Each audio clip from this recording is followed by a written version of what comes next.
everything that medicine had taught me up until that point was to always, not even in that extreme setting, think about others, my patients, my peers, which in and of itself is not necessarily a bad thing, but at the expense of your own well-being, it doesn't help anyone.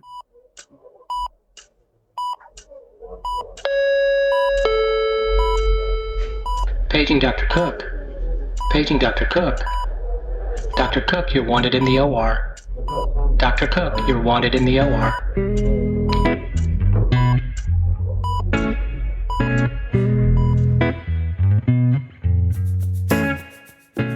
Welcome to the Prescription for Success podcast with your host, Dr. Randy Cook.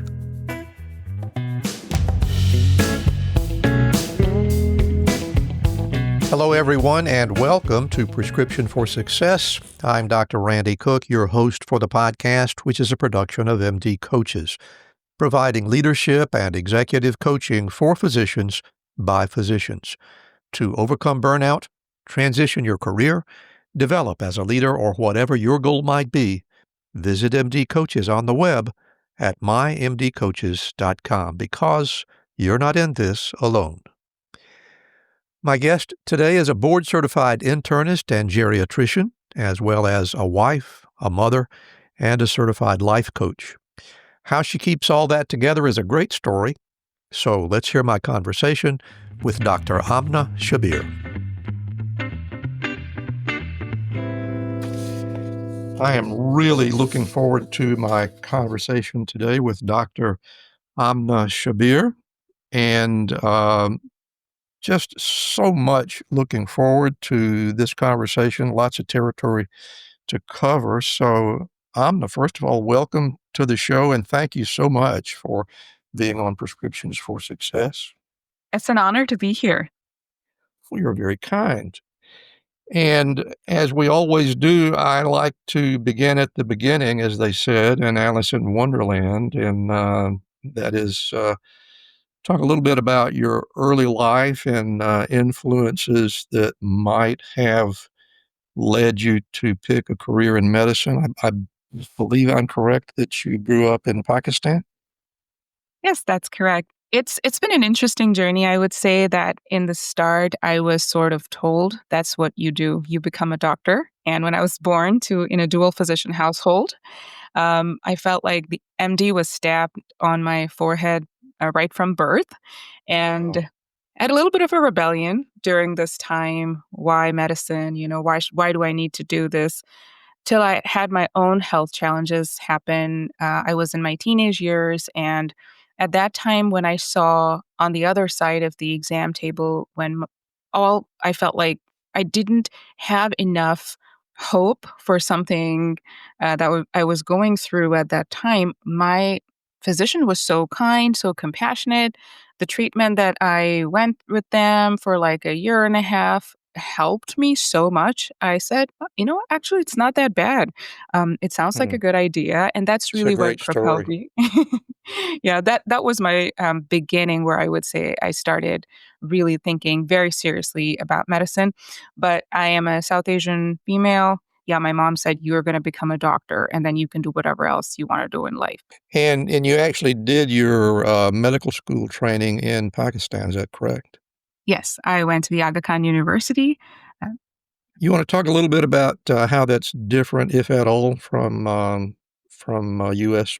medical training? It's different, and yet it's not. And that was my experience, which was really wonderful, that you get to have best of both worlds. It was a 5-year program, and I had the opportunity to have very regimented training. So it's an MBBS program, Bachelor's of Medicine and Surgery, and there's space where you can explore the interests that you have in specific, but there's also a lot of structures, such as I have a lot of surgical training and rotations that I went through, which a lot of my peers in U.S. medical schools didn't, which I truly enjoyed that. It allowed me to get the experience. And then I also came to the U.S. for clinical rotations, and it was fun learning systems in both ways. It was also incredibly knowledgeable, realizing how disease patterns vary, for example, in the developing world versus in a first world country. and the impact of all of this. And I feel like so much more gratitude for things that we might be taking for granted the day to day. So, yeah. Mm-hmm. I was not aware that you had done part of your medical school curriculum in this country. Can you talk a little bit about what, if any, differences stand out in your mind between what you experienced in the U.S. versus what you did back home? That's an excellent question. I think for me, because my faculty members, they're primarily almost all of them were US trained. And so the curriculum is set in a way at the Aga Khan University that it really flows smoothly.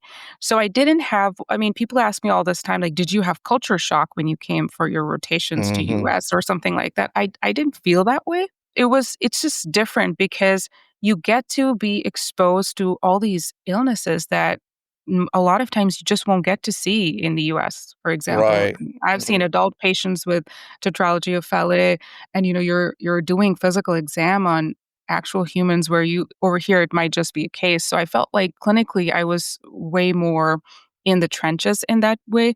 But when I Mm-hmm. came here, I had an equally amazing time learning like the system in terms of the EMR and all these other things. We all also had an EMR system up and going at my medical school. So the systems for me, and this might be different for other international medical graduates, but I felt like it was pretty smooth for me in that sense. Yeah. Your English is clearly quite flawless, and I'm interested how that came about. Was it mostly English conversation around you in your younger years, or are you just remarkably good at assimilating other languages? Talk about that a little bit. That's a great question. And I've been asked that question before as well. So, Yeah, I bet you um, have. well, Pakistan was colonized, and English is Of the course. y- one of the official languages. And so all my Right. education and training from my early kindergarten, pre-kindergarten, all those years, it was in English, but it was Queen's English. So when Right. I moved to US, very gradually and slowly, I decided to roll my R's and just embrace being an American. And I love that. And so gradually my English has morphed from the very more regimented Queen's English into Mm-hmm. what you get to hear right now. And so my training was at Cleveland Clinic. That's where my initial exposure was. And I'm right now in Raleigh, Durham. So it was beautiful to move from Midwest to now to the South. I am just letting my English, I'm just taking it on a ride with me and letting it absorb and Yeah. beautifully emerge into whatever it is right now. And I also I used to love plays and theater and drama. So if you ask Ah. me to make any accent, it's not that hard for me. Hi, I'm Rhonda Crow, founder and CEO for MD Coaches. Here on RX for Success, we interview a lot of great medical professionals on how they grew their careers, how they overcame challenges, and how they handle day-to-day work.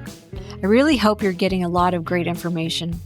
But if you're looking for an answer to a specific problem, management or administration challenge, or if you're feeling just a bit burnt out, like maybe you chose the wrong career, well, then there's a faster way to get the help you need. No, it's not counseling, it's coaching. RX for Success is produced by MD Coaches, a team of physicians who have been where you are. I know you're used to going it alone, but you don't have to. Get the support you need today. Visit us at mymdcoaches.com to schedule your complimentary consultation. Again, that's mymdcoaches.com, because you're not in this alone. We'll get back to our conversation in just a moment, but first, I want to mention a sponsor who has been with us almost since our beginning. Physician Outlook is a splendid publication created for physicians by physicians. Originally a print and online magazine, it's now a dynamic digital-only platform using storytelling, humor, and community building to help physicians and surgeons reconnect with the art of medicine. Physician Outlook celebrates the entire healthcare team, including nurses, nurse practitioners, and PAs who value physician-led care. As artificial intelligence and corporate overreach threatens the human connection, Physician Outlook remains committed to the sacred physician-patient relationship. Beyond storytelling, Physician Outlook takes action on causes that matter. So join the movement, connect, laugh, be inspired. Visit physicianoutlook.com today. And now let's get back to our interview.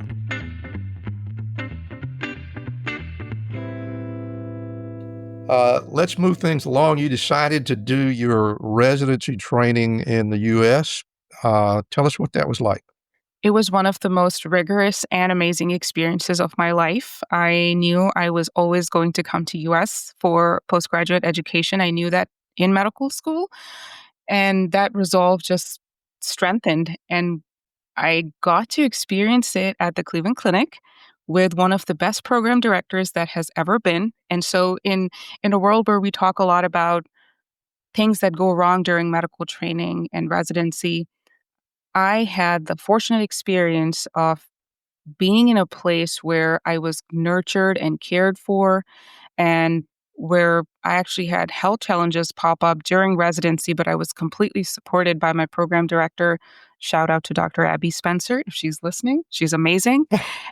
And, so it was a great time of reflection as I look back. Not only did I learn a lot, but also because I was supported in the hard moments of my life, I actually don't carry any trauma or resentment or sadness from a time in my life that could have been very traumatic. I am really delighted to hear that. I don't have to tell you that there are plenty of other stories of similar circumstances that the experience itself for those people was not so happy an outcome as yours. So you must feel very, very fortunate about that indeed. Absolutely. I'm still in contact with Dr. Spencer, and I always look back at that time with a lot of gratitude and also a model for what can happen when you actually have empathetic leaders in Mm-hmm. healthcare. Their care and concern is genuine and it shows and it leaves a lasting impact, especially the way educators treat you in those moments. It Mm-hmm. just stays with you forever.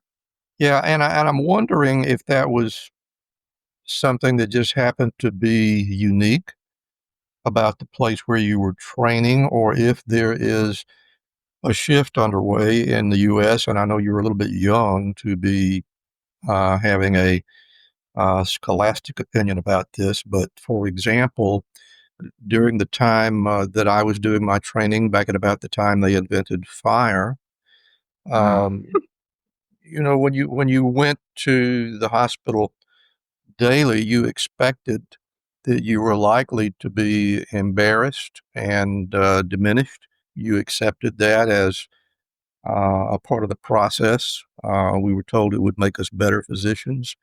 I gather that you hardly ever saw any of that, or did you see any of that?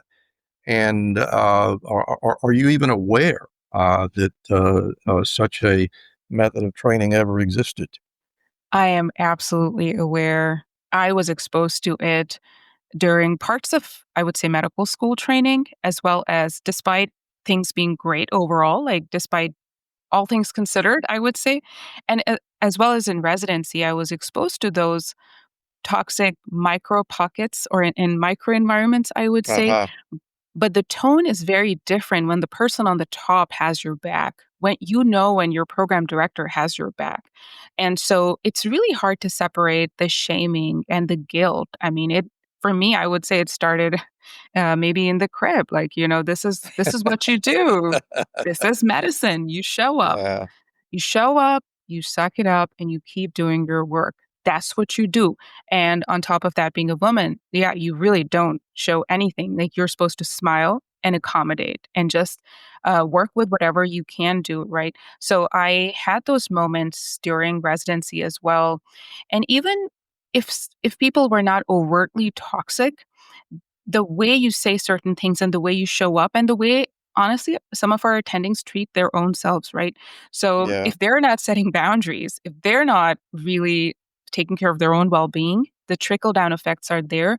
But what was extremely different, and I would say not like radically different, was the fact that our program director did not have that view. She believed that you need to take care of yourself. Hmm. Going very specifically, when going into, I can share a little bit more about what actually happened with me. I ended up finding out I'm expecting my daughter and then finding out that I have a sight-threatening diagnosis within a span of less than 24 hours. Wow. And and when I was on floors, so, hospital medicine floors, and I'm in the ER, and she comes to visit me, and all I'm thinking is, who is going to cover my patients? Who's like, what about the Hmm. other residents? And so that's what I'm thinking, which I had the privilege of also interviewing her on my podcast. And, she reflected back those moments from her own eyes. And that's how I also became more aware of what I was thinking. So everything that medicine had taught me up until that point was to always, not even in that extreme setting, think about others, my Right. patients, my peers, which in and of itself is not necessarily a bad thing, but at the expense of your own well-being, it doesn't help anyone. But she, at that point, normalized that it's okay. Like, you are in the ER, Amna. Like, you're going to probably be in observation, maybe get admitted, whatever needs to happen, needs to happen. And right now, you need to take care of that. And that's okay. And later on, she encouraged me to continue to check in with a counselor. And I was like, I don't have any mental health problems. Why do you want me to go talk to someone? What does that mean? She said, you have to process as you go. And so she took away the shame. And when Yeah. somebody so fiercely and boldly takes away the shame from a trainee, trainees are largely, I mean, I felt like I was very powerless. And okay, but if your program director tells you to go talk to someone, you're going to go talk to that person. And then lastly, I didn't have to worry about my financial situation. The Cleveland Clinic provided great benefits to its trainees. And so I had, not only I had time to go to my appointments, I also had financial support to make it all to my 1,000 appointments that I needed to do. So the 9 months I was expecting, I got to go to every one of my appointments, and nobody was later giving me looks and glares. It was all handled between the program director and the culture she set with the chief residents. And I am so grateful to all of them. I bet you are, and I'm going to point out that you are very fortunate, as are most medical trainees these days. That there has been a shift. I can assure you that a half century ago, when I was training, you just didn't have that assurance. Interestingly, and to be fair, most of the program directors and faculty people that I knew did actually take people aside from time to time and say, "Hey, you need a break." But you never knew who was going to be on your side and who was simply going to crack the whip. So I have to say that I'm pleased that there appears to have been some significant evolution in that regard, and I think it's a good thing for not only for medical trainees but for the patients that they serve as well. So good for you. But again, enough. I took over the program here. That's a terrible thing. Let's get back to you. When you finished your internal medicine training, you made the decision to do a fellowship in geriatrics at Duke. What led you in that direction? If you had asked me in residency, I'm going to become a geriatrician, I would have probably laughed at that time, because between the fellowship and training, I also happened to work for about 4 years as a primary care physician. And during that time is when I decided that this transition had to happen. I would say during that time of working as a primary care physician is where everything that you see now, the way I think, the way I show up in life was formed. It wasn't, for many people, medical training scars them. Medical training Yeah. definitely would. Medical training was definitely exhausting. And after my daughter was born, thankfully everything went smoothly with that. She's going to be turning 9 this year. I'm grateful. But I did have a postpartum depression.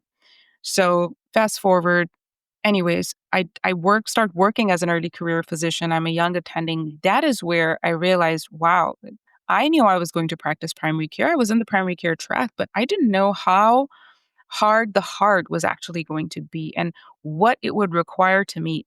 And that 9 to 5 does not mean 9 to 5. It meant Yeah. It was 5 a.m. to 10 p.m. It was not 9 to 5. That baby that was born during residency, I barely got to see her. And so during this time is where I started realizing the sheer volume of what our primary care physicians do. Of course, I massively was burnt out way before the pandemic even started, but I was working when the pandemic started, had some more health challenges come up. And that is when I almost walked away completely from medicine. Wow. And so before walking away completely from medicine, which was extremely, I mean, I was going through all these emotions, and now I call it, it wasn't just burnout. The way burnout looked for me was heartbreak. I felt like I worked so hard to get to this point, and this is not what any of what I had expected. Again, we know physicians are resilient. This isn't about hard work. It's about everything else. So I then asked myself, what still gave me even like a drop of joy when I go to work? And that was actually taking care of older adults and talking to their families and really getting into that specific element of care. So that's when I decided, okay, we're not walking away from medicine. We're going to go do a fellowship. Hmm. Can you talk a little bit more about what it was about your experience with the old timers that made you feel that you wanted to be more connected? First of all, I don't know how else to say it, but I just feel so spiritually alive when I'm caring for older adults. Truly, it's a treasured experience for me. That's how I feel because I feel our society does not honor our older adults enough. Our society doesn't care for them enough. So when I am in their presence, just being in the presence of somebody who has seen so many amazing things happen on this planet and listen to them talk, it is just such a source of wisdom and inspiration for me. So that was there. That was step number one. The other thing was this real recognition that our system, not only does it not, our society at large honor older adults, but also that there are no systems in healthcare that honor them enough, that are designed to care for older adults. And as a consequence, which brings me to number three, is how their families suffer, how they suffer. I am a daughter, I am a mother, I am a granddaughter, and when I am out there taking care of my patients, I treat them like my family members. And I felt that all of that was absent. And then, very frankly, as a primary care physician, I was so rushed. I was always great at setting boundaries after I learned how to set boundaries with time. So I would try to keep time. But what are you going to do if you have only 15, 20 minutes to take care of someone? I also felt that our training and our systems, there was something I was missing. I just felt there was a missing piece that I needed to actually, because I really enjoy being in the presence and caring for and feeling spiritually fulfilled when I'm around older adults, that I needed to go and seek and learn in geriatric care, which drew me to then go ahead and go for my fellowship. Well, that is music to the ears of this particular older adult, and I want to tell you that that kind of insight, I think, is profoundly lacking in medical training as a whole. So, thank you very much for being someone who sees the need and decided to be a part of this solution. God bless you for that. Beyond that, the next thing that I want to talk to you about is your decision to become involved in life coaching. Where did that inspiration come from? I'm going to take you way back, all the way to my teenage years again. And Way back then. way back then again. So when I was one of the first books that I ever read was The 7 Habits of Highly Effective Teens, and I was a teenager at that time. I finished the book. I go to my mom and I say, I want to do and study whatever this is. She looked at me, and that is when she said, "You're becoming a physician, and then you can do whatever else you want to do. But first, we're doctoring." And so I never let that go. I continued to cultivate awareness surrounding positive psychology, reading a lot of books, consuming material just relentlessly. And I think that is what propelled me and supported me during my journey through medicine. And then I formally started realizing, okay, there is coaching psychology and all of these elements. And of course, the first thing you do is you seek coaching. And so, way before I think coaching was very popular among physicians, I was already getting coached. And at that time, I realized the power of what all the tools that I learned and the way it was changing and shaping me towards advancing my growth and learning. And so I continued down that path. And then when I went through this whole episode of burnout, moral injury, postpartum depression, all of these other moments where I felt like I just did lack the tools that I needed to speak up. It's not just about mind management. It's not about mindfulness and yoga and meditation. Those are all lovely, but you can't do any of these things, components of well-being in a silo. Then I decided to undergo my coach trainings, and fast forward, here we are. And of the people who approach you for coaching, do you find that there is, first of all, I'm assuming that they are primarily physicians, and if they're not, please correct me on that. But is there an issue that seems to stand out more commonly than others, or is it just a real mishmash? Everybody has a different problem, and it's about picking a way to drill down to the solution. What's it like? That's a great question. So first, it is a good mix of, I would say, high achievers and high performance individuals that are either physicians, PhDs, or actually entrepreneurs. So it's been an interesting journey with that, helping other individuals. So when it comes to physicians in specific, the first thing is people know that they need change. They just don't know where to start. So that's the first. It's awful, and I just want to leave what I'm doing right now, but I'm not sure where to go. Should I stay? A lot of like exhaustion and lack of clarity is step one. And then there are a couple of common themes that I see across the board, which is lack of tools that you need for self-advocacy. And that shows up how you communicate with your teams as a leader. How are you taking care and leading your teams in clinic, in research? How are you showing up and communicating with your patients? How are you showing up with the other administrative staff? How do you set boundaries? How do you actually have a life outside of work, outside of medicine? Those are some of the starting points, and then we continue to evolve from there. Yeah. Sounds to me like you are a far better than average coach. So congratulations on that. Thank you. Amna, I have really enjoyed this conversation. It's been a lot of fun talking to you, and you have got the kind of brain that I could explore for hours and hours and hours. Unfortunately, it's hard to hold an audience that long. So we're actually going to move along to what for me is kind of the best part of the program, and that's when I step out of the way and let you speak to us on your own. So I'm going to close my mic, and audience, Dr. Amna Shabbir is going to share her personal prescriptions for success. Thank you for this opportunity. So I will start with sharing some quotes. These are 5 quotes that I have loved over the years and have really shaped how I define success and continue to redefine and reimagine success for myself. And I'm a big quotes person. If you know me in real life, that's words that are spoken. They just leave a very important impact on you. So I'll start with the first quote. Not everything that is faced can be changed, but nothing can be changed until it is faced, by James Baldwin.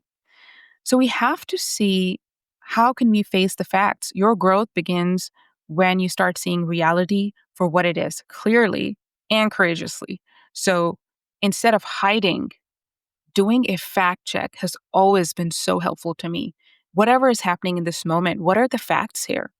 The second quote I want to share with you is, "You can't be what you can't see," by Marian Edelman.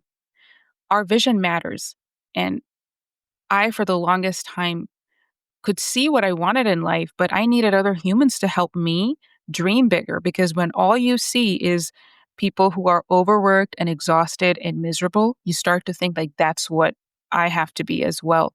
And you can't be what you can't see. So after that, I decided to invest my time, energy, and whatever my means allowed, my resources, to invest in other humans that could help me broaden my vision. Quote number 3 is by Kristen Neff. The only way to eventually free ourselves from debilitating pain is to be with it as it is. The only way out is through.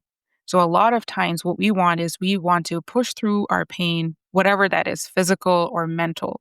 And we think that by covering it up, dressing it up with either degrees or achievements or accolades, we can get to the other side. We can't. And I severely suffer for a very long time and still continue to do so time to time from self-criticism, as I'm sure you do as well. But kindness has to start with you. And if kindness sounds like a very lofty word right now, you can start with just basic decency. You have to be with your pain, and you can't tip, trick, or hack your way through your pain. Allowing yourself to be with it is going to be huge. Allowing yourself to be in the space of self-compassion is huge.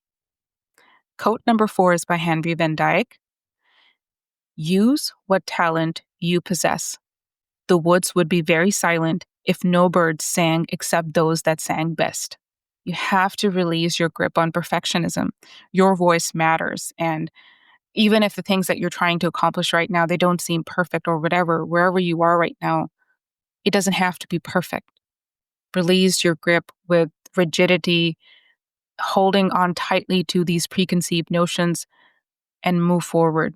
And lastly, quote number 5 is by Erin Hansen. This was sent to me by a friend on a day where I felt that I felt really stuck. I felt I wanted to change, but I was really afraid and I felt really stuck.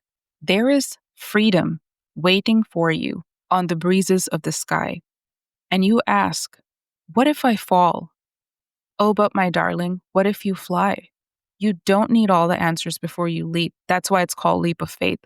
Sometimes you have to make reasonable, strategic decisions, face the facts, help somebody help you see the facts, rest up, and then jump. Don't just stay there. Don't just stay sitting in your misery. You can do so much more. And those are my prescriptions for success for you today. Hope you find them helpful. Wow, that is a lot of wisdom. And I thank you so much for sharing with us today, Amna. That's really powerful and very touching. I've really enjoyed my conversation with you today. Before we go, I want to give you an opportunity to share some things that you might want to share with the audience. People might want to know how to get in touch with you. So if you'd like to share email addresses and especially how to find your podcast and other publications, please share that with us. This has been so joyful for me. Thank you for the opportunity to be here. You can find me online on LinkedIn is my home base. Surprisingly, I never thought I would say that with my first and last name on LinkedIn. It's a lot of fun. And my website is Dr. Amna Shabbir, as well as my Instagram handle and everything is dr.amnashabir. So I hope to see you in the comments and just reach out. My podcast name is Success Reimagined with Amna Shabbir, MD. And I have fun conversations just like this. I've been recently doing a series on perfectionism. So if you're curious to learn more, you're welcome to come there. And I would love to get in contact. Thank you. Dr. Amna Shabbir, it has been such a pleasure today, and thank you so much for being on Prescriptions for Success. It's been an honor. Thank you so much for listening with us today. If you enjoyed the show, you can help us reach more listeners by leaving a rating and a review, especially on Spotify or Apple Podcasts. And if your app doesn't have that option, just leave us an email or a voicemail through SpeakPipe at www.mymdcoaches.com/podcast. You can also help by becoming a Patreon member. That link is in the show notes. And we hope you'll also follow our companion podcast, Life-Changing Moments with Dr. Dale Waxman. Special thanks to our producer, Craig Clausen, our promotions manager, Mariana Rodabaugh, and to Ryan Jones, who created and performs our theme music. And remember, be sure to fill your prescription for success with my next episode.